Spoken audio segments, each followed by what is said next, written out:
Everyone in marketing needs to stop and say what you mean. Your terms aren't helping. I'm Margaret Kelsey. And I'm Devin Bramhill. And this is Don't Say Content. And shout out to our producers at Share Your Genius. They're great at creating shows with strategic outcomes in mind. They've been with us since the podcast was just an idea, and they helped us bring it to life from strategy all the way to execution. And we absolutely love partnering with them.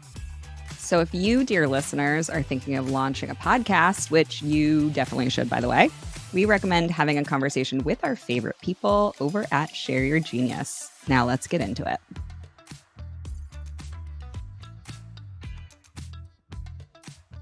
What did you do, Devin? What did you do?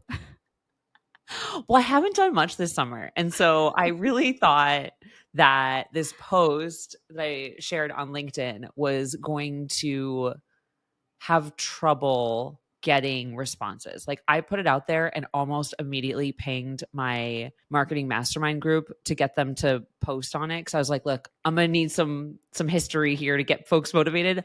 Untrue. You have everyone, I feel like, maybe hasn't done anything this summer and then all of a sudden decided to come all back from their summer vacations to post on your LinkedIn. Yes. And the question I asked was, what are the cringiest marketing buzzwords you're sick of hearing? There was no answers. It was ghost town. Nobody has any cringy words that they hate. I couldn't believe it. I posted it while I was in the doctor's office, like right after I changed into that like robe, and I'm just sitting there like waiting. And I was like, oh, I got to get this out real quick. The nurse comes in. She's like, okay, we got to go in the thing and do the thing. And I was like, okay, hold on 1 second. Emotionally and physically vulnerable at the same moment. It's true. Let me put myself out there while I put myself out there. I was like, this is important. So, and yes, I actually didn't end up sending it because so many people had things to say. And I would say that the range was from conversation starters to usually me devolving what could have been a rich conversation into something funny or something that I found funny. Yeah, we're like, we're going to turn this into a joke instead of a serious conversation. Thank you. Yep. And so everyone had great suggestions. So I offered up content because that was the whole premise for starting this show. We're like, don't say this word that we're going to say a lot. We haven't decided the new word yet, so we're just going to use the word, but we know that we hate the word. Yeah. Playbooks, hub and spoke, and category creation. The reason they're buzzwords is they don't have canonical meaning. The dictionary definition has been abstracted, colloquialized, which I realize I probably just made up. And I don't think so. Then this like long game of telephone has happened over years and different people using it such that they basically mean nothing when you say them. And the problem with that, or the challenge with that, is when you're using words that don't have inherent agreed upon meaning, you create misunderstandings. And it really does go back to what we've talked about around the like shared language among CEOs and heads of marketing in other departments like sales and product and engineering. There is like a true challenge with the use of buzzwords, but I can't stop making jokes about it.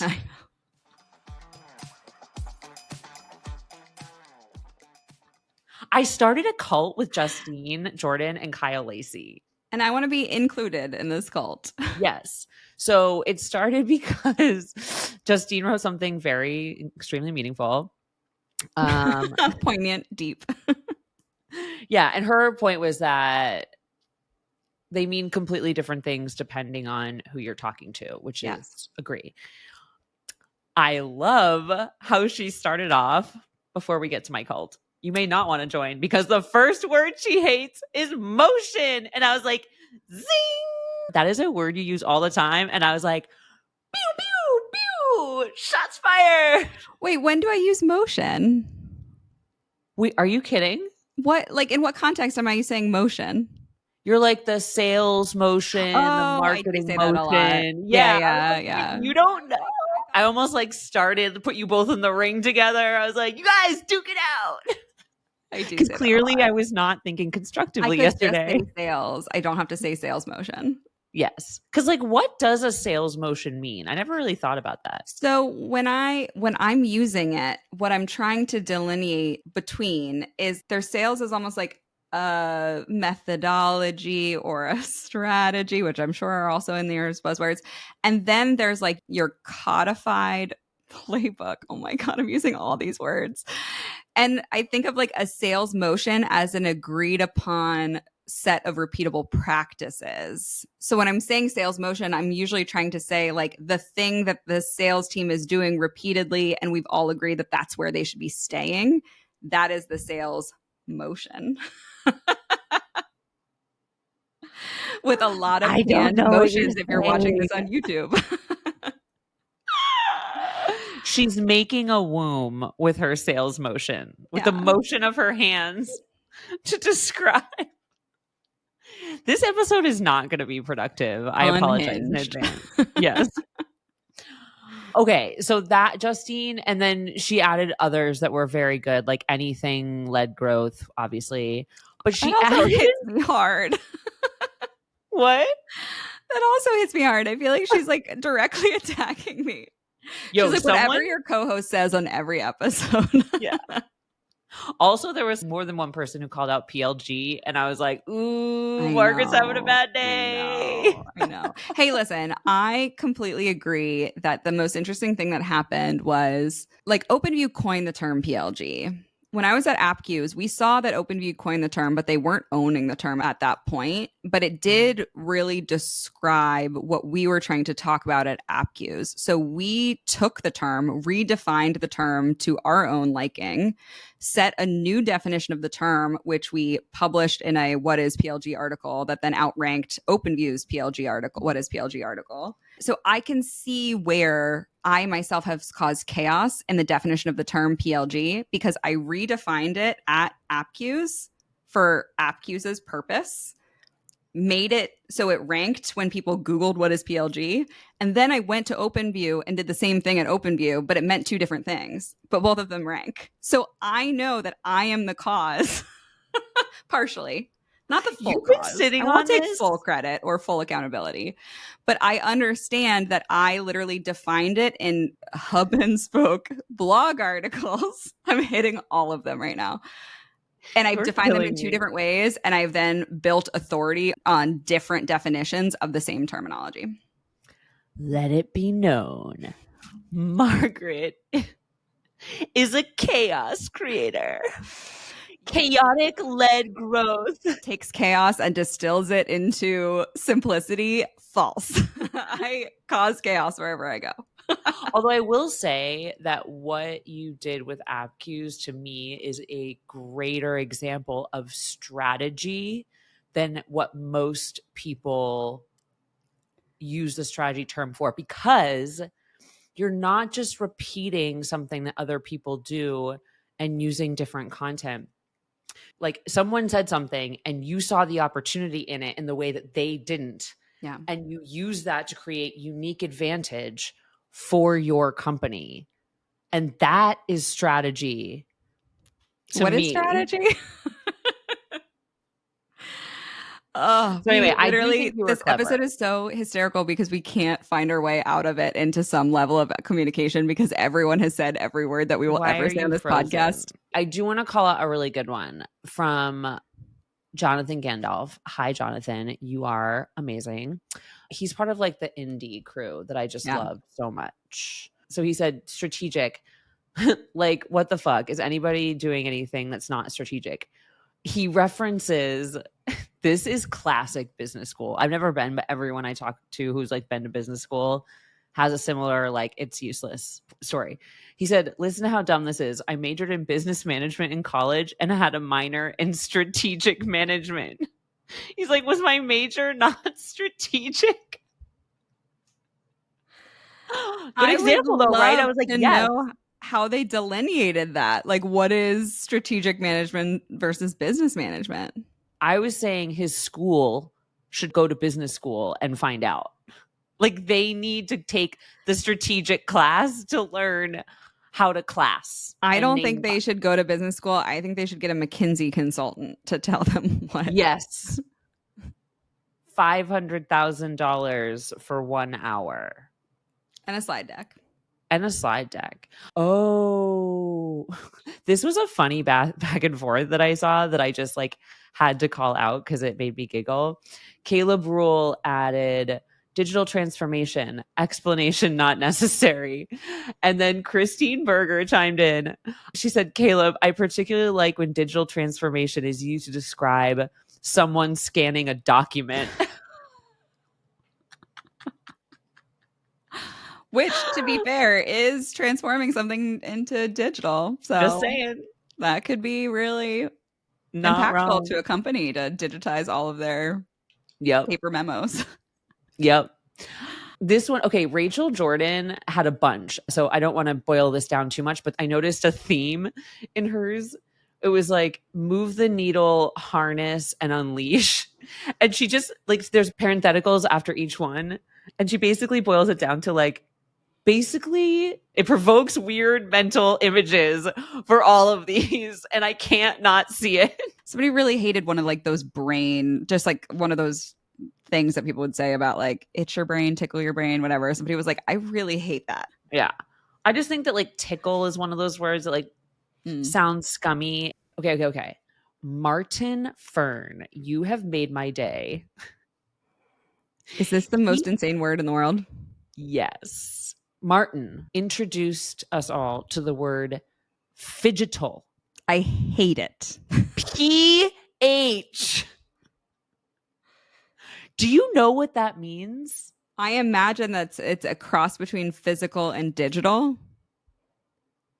Why? Martin, you win. I think Martin wins the game. Like he wins the cringy word game. That is the best. What should we gift him? I feel like we should like that is a winner chicken dinner, and there should be some prize to be won.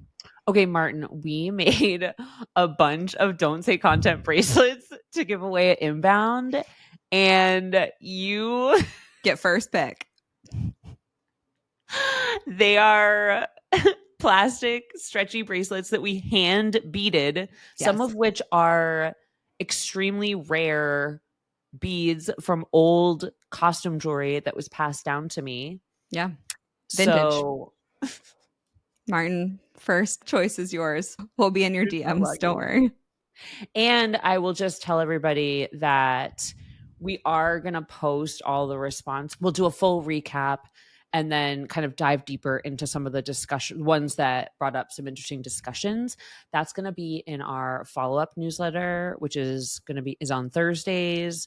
That is our new paid subscriber newsletter we're very excited about. And so if you want to check that out, you can go to our Substack and subscribe to it. And that's what it sounds like. And get the full list plus analysis. Or if you want to be cheap and not support creators, you can just go to my LinkedIn.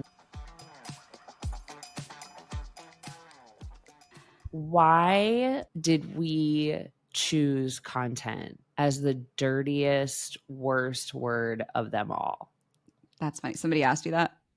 Somebody asked me that and I was like, ooh, no one has asked us that. And I wasn't sure if it was because they just like knew. And so I want to do a little rewind. Yeah. I think for me, it's because being a content marketer, you heard that word as part of your job description. And then people would say, oh, what's the piece of content that we're releasing? Or we need a content strategy, or what's the that piece of content, or oh, we repurpose. I just heard it so many times. And because it was attached to my job title, there was almost this feeling of like, should I be mad about that word because it's my job title? Like when I started in content marketing, it was its own thing. It wasn't product marketing. It was like content marketing, product marketing, performance marketing. And so there weren't that many things. It wasn't as split up into tiny bits as it is now. But then at some point along the way, the word content started being used for everything. across industries. And like I hear it on podcasts that aren't about marketing. Yeah. Everything is content now. It stopped for me representing anything at all, least of all the work that we do. The second thing that's a little more recent for me is I don't believe we're in a content first world anymore. And I know that sounds insane, but we're still calling it content for, like, we're still talking about content all the time. And I think that's wrong. Where we're going and where we kind of already are, just haven't named it, is that it's really become more people first. Brands are taking a back seat to people at brands. People-led growth. For everyone out there who hates the X-led growth, which we It's do still too. PLG though, so it's perfect. It'll be very confusing. It'll be very confusing. Margaret gets to keep her PLG. All of my PLG swag, which I could probably pull some out right now. Oh my gosh. Yes. I do think that we're laser focusing on content when we should be laser focusing on people and who those specific folks are at the company or outside the company in the community who can help build community and perpetuate a message, and what types of content will work best for that message. And right. And so it's like Yeah. you're using, like, the content piece becomes secondary. Yep. So it's like, is it a video? Is it search content? Is it, like a series of educational posts, whatever.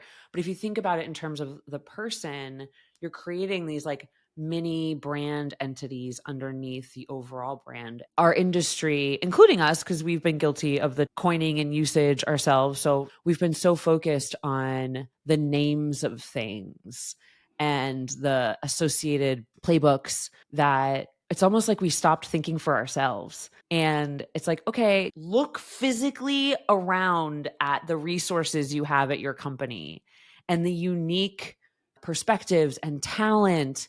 And I've always seen a gold mine everywhere I go. Yeah. I'm like, there is a gold mine of people, even to the degree that at places like Help Scout, I was trying to evangelize our engineers, our designers, because they have robust communities. And no, it's not directly related to customer support, but we took such pride in those aspects, obviously the product and the design of the product, that perpetuating the brand in those other areas made sense and helped us be right, like more ubiquitous, right? Was Help Scout selling into like small, medium, like startups, like smaller startups? Well, those Yeah. people talk to each other too. The designer's sitting next to the customer success person, probably at that time, back Yeah. 5-ish years ago. If your target audience is a smaller, medium-sized business, then you can naturally like create programs around folks that are going to then surround. That's omni-channel. Yup. Buzzword alert. I mean, we can't even do that where we like blank out this episode because it would just be like, just like every other word that we're saying would be blanked out. Yes. So yeah, that is the history behind content being our least favorite word. Wait, can we go back to some old ones? Yeah, let's do it. These are oldies, but good baddies. So terms like evergreen, category creation. I hate category creation more than anything in this world because it's a total farce. It's just not marketing. It's just marketing. And you should, like, you're not, first of all, if you're going to create a category, that starts with the product. Yeah. When I worked at a design consultancy, we did everything from creating the product to the brand strategy, the packaging, the engineering, everything, right? And that's where big brands would come to us like P&G, and they wanted to create a specific thing within like the Dawn brand category or something else. That to me is more aligned with the concept of category creation. It is not actually. Yeah. And it's like, you're not creating a category. I need you to know that you're actually not creating a category most of the time. Doing product marketing where you're figuring out your differentiators, you're figuring out how those align to your target audience, and then you get in front of them and you tell. And I think this is the thing too, is like, it's software. That's the category. Yep. You are not making not software. Well, there are some companies that are making not software, but that's the thing. It's like, that's the category. You don't need to Yep. create a category. You need to just do marketing. If you're thinking of physical products, maybe you would create a new category of caffeinated gum when that was like not something that existed. And then it was like, this is a new category of like caffeinated chewables or caffeinated edibles, whatever it is. But guess what? When you go to a grocery store, you're still either putting it in the gum section or the supplement section or on an end cap, you know? Preach. Oh, I love this so much. The grocery store is not going to make a new category in the grocery store for your product, you know? Yes. Yeah. It's like back when founders used to come to me and be like, I want to start a podcast. I was like, you hired me because your fucking product isn't selling. And now you want to go make another product? Because this was like not when podcasts had so much kind of like infrastructure and support. There weren't as many tools to use. And I was like, why don't we try go selling your product first? Because it's going to take at least a year to get this podcast off the ground. And I'll just spend most of my time on it. And it is a product, to your point, where like I think that that's the interesting thing when you distill, going back to like why we don't like content as a word, when you distill content and all of its different forms into just calling it content, you are not thinking of it as a product, which is, how is this differentiated? How is this useful? How am I distributing this? Content in and of itself is a product, and you have to think of the content market fit of your content. Yes. And if you just always call it content and what content are we producing and you're not thinking about that other layer, which is all of the other pieces that go into it to make it actually useful. Right. Like content is the category. It's the box that the tools go in. Did we create the category that content is? But if you think about it in those terms, just right? Word salad. AI produced this episode. We're just actually reading off of a teleprompter that AI created. Dinosaurs, cotton candy, dog poo. No, but I think that's correct, right? It's like you have this toolbox of content, right? Content options. And they're like, each one's a different tool. And you have to understand how that tool functions generally, and then also how it is whether it's being used for the community that you're trying to grow, and then put together a plan to leverage it. What was the one from yesterday? Dark social. Yeah. I'm like, just stop. Everyone in marketing needs to stop making up new words. No, they need to stop and say what they mean. Yeah. That is it. Stop and say what you mean. Your terms aren't helping. I'm just laughing because I'm going back to yesterday where it was like product-led growth and it was like, you. And that's the curse of it, right? Our jobs are to define and then make things catch on that didn't exist before. And we do that with marketing terms too. And like, especially with MarTech companies do it. And it's like one of those things where it's like the curse of doing your job well means that the term gets picked up and used to the point where people stop defining it. And then it means nothing. We ruin it for ourselves. Well, it's like Kleenex or Band-Aid, right? Like those companies, like actually, I think that maybe Velcro is like very specifically goes after people who are like, that is not Velcro because Velcro is made by Velcro. And Band-Aid too, right? Like it's the curse of marketing, which is that something catches on so well that it starts to be used for everything, even the thing that it's not, which is, Xerox, Kleenex, Band-Aid. Yeah. Post-it notes. Yeah. That's a really interesting. Don't buy an off-brand Post-it note. Come on. Exactly. And that was like a really big win for 3M. I read that story a long time ago. Oh, I might put this on LinkedIn right now because I think sexy in a business context, I always bring it back and I haven't found another word to use when I need to figure that out because I feel like I say it probably twice a month. I'll be in a conversation where I hear it slip out of my mouth and I have to be like, I hate saying sexy in a business context, but the only word right now that I can think of is sexy in this context. Well, okay.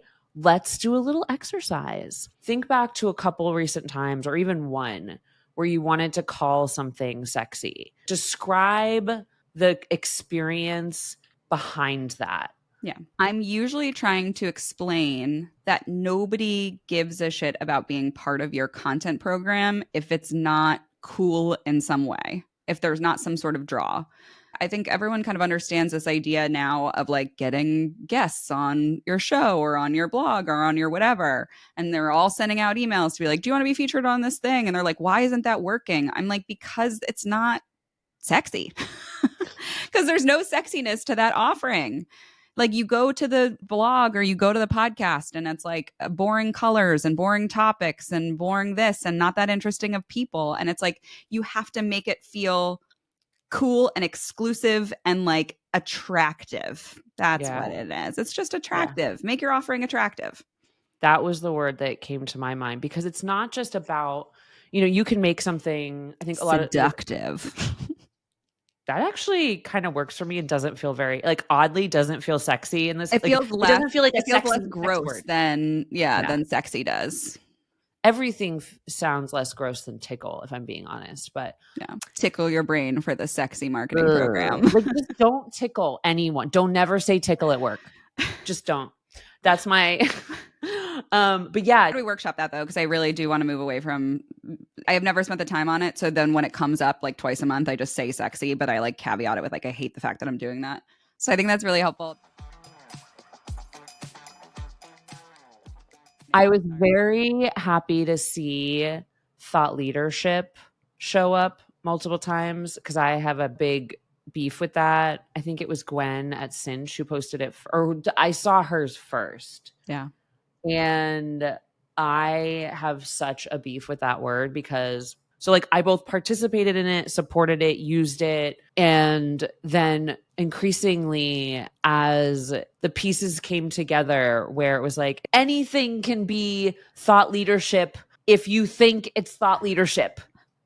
Do you know what I mean? And so it's like really I it just have a goes thought back and I to want people to follow it. I mean, Thought think about the leadership. number of people on LinkedIn who are preaching the AI preach that all the other AI people and marketers are like, stop saying the same thing. But they probably believe they're thought leadership or they don't care that they're cringy and grifty. But Thought leadership, audience of one. I am leading myself through my thoughts. I'm like, go write in a diary. I don't know. Like, I don't care. But what it is really, and how I think about it personally, is it is about creating or infusing more uniqueness into your brand messaging through the perspectives of individuals at your company. Yeah. Emphasis on individuals, Yep. not individual. So the one way to perpetuate like the ethos and the principles and the values of your company is to do so through the lens of multiple people and their perspectives. So you get this overall feeling of the brand, but through individual ideas. I've been saying this increasingly, like in this sort of age of like AI and like the fact that SEO still is boiling things down to its most basic parts. Like you are all you've got as a company, as a personal brand. And it's like you might as well be yourself. And that's one of the ways in which this really like toxic people coming out and being like, well, I've thought this the whole time. I was just being polite. That's the far end of the spectrum that I don't like. But it is kind of breaking through this. Everybody needs to have this facade. They need to create this persona. And along with the platforms like TikTok, where it is all about individuals, right? It's like now we have this world in which just being yourself is a positive thing, that it's embraced. It's not the 90s anymore where you all have to conform. It's like, so I think that's where like thought leadership is way more impactful, can be utilized a lot more and thought of more expansively. Thought leadership, it's not a written tome. It's a series. It incorporates other, whatever it is. You can think about it on a bigger scale. I would default to subject matter expert rather than like thought leadership. It just like pointed to the fact that like it's not just because you have a thought that you get to be a thought leader, but like you're actually an expert at something. And then so there you deserve to be able to like share your expertise. That helped me feel like it was a little less gross, but it didn't encapsulate this idea of and infusing your personal brand into the subject matter expert commentary create something that's differentiated and sexy. Seductive. Gosh, we're just bringing it full circle. But I think, yeah, there's still not a good term for like that thing. And maybe we'll make it up and we'll use it enough that it'll become complete word salad in 5 years. We don't do takeaways, but like go and say the words that you really mean. And if somebody is telling you words that you think could be misconstrued or you don't know what they're talking about, feel free to stop a conversation and say, what do your words mean? Rachel did that at the beginning. We have that recording of us at the beginning of putting together our podcast. And she was Oh like, my I need to gosh. stop you right there. What do the words that you're saying mean? That's so true. I She forgot gets about us. that. She gets us. Yeah. She was like, please help me understand what weird means. Yes. And how fun was that? When I was asking Jay for help with, I was trying to describe what I do as a consultant, and I was really, I created these sentences that were just really basic. And he was like, okay, Devin, like this doesn't even describe your magic, your talent. And so he sent me the exercise that he does. And part of it involved something around like describing what you mean by something or what, so to sort of tease it out. I think that was something that I learned. That was like a very Walterian thing at Animals. And I noticed from the beginning is like you couldn't ever Walterian. share. Yeah, that's what we used to say. That's really That's fun. Walterian. Yeah. And that's probably one of the most valuable things I learned from him. One, describe what you actually mean. Don't represent it with a word. Now, obviously, he didn't teach it in that way. I just saw that in the way that he edited things, the way he would give feedback. And the second one was similar, which was he was like, I don't care what anyone else has done. I don't care what data supports this. Make your case to me. Make your case and use your own logic. Yeah. Like logic this together in your brain and present it to me. Don't validate it with external data. The reason why I mention it here is because I do think it's related. Yeah. It's basically think for your goddamn self. Yeah. And be specific. And that transformed my writing into some more. So it almost made me a better editor of myself because I'll go back, I'll write something out and I'll go back and I'm like, what does that mean? What do I mean by that? Yeah. And that was sort of how I went through the V1 of my copy, was that it may not have fully represented me, but it was specific. Also, your communication. I've coached 2 people this week that they were not going to communicate something because they were worried about how it was going to come across, or they were going to wait to communicate something. And the thing that I coach them on is you can also just communicate the thing and say, hey, I'm worried about this coming across as XYZ. I don't want it to be that, but I need to communicate this. So if you can give me feedback to make, like, just know that I'm not trying to do that. And if I do that, give me feedback on how I could communicate with you better in a way that it doesn't come across that, but I still need to deliver this message to you. And I'm like, you can do that as a also leader just include too. that in your message, which is, I have anxiety about how I'm going to communicate this. I might do it clunkily, poorly. Give me feedback, but also I need to still deliver this message to you because communication and alignment is more important than perfection. Okay, y'all, that's a wrap. Thank you, as always, for listening. We'll be back next week. And just remember, you're doing great. You're doing great. 30% of you are doing great. The rest, you got to get your shit together. Come on. You know which side you're on this week. You know. See you next week. Bye. Bye. So can we get back to my cult, please? Because I was very excited about this. Let's do it.